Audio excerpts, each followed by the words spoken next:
Today it's raining and I'm in my sewing room and I'm making a Bible bag for a sweet customer named Donna today. She ordered a pink one, just like my little bestie here. Just like me? Excuse me, I'm not a bag. I'm a blessing in a bow, girl. Let's not get it twisted. Okay, I know, you're one of a kind. But Donna saw you and said that's the cutest Bible bag ever, so I'm gonna make her one inspired by you.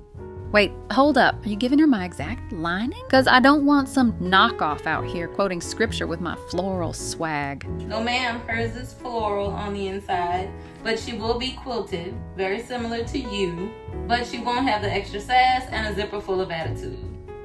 Whew. Okay. I was about to file a cease and desist with Etsy. Those handles look a little too humble. Does hers come with compliments included, or is that just me? Compliments? Girl, you came out of the machine talking. I didn't even press on, and you had a whole personality. But for real, Donna, if you're watching, your bag is almost ready, and I know you're gonna love it. Okay. I'll allow it. But only because Donna sounds like a Proverbs 31 kind of lady.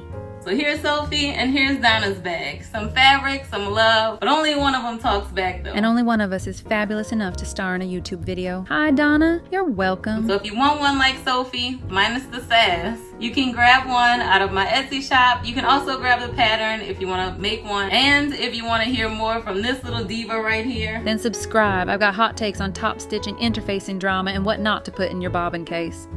See y'all next time. Bye, besties. And Donna, treat her well, honey. She's got my curves, but none of my comebacks.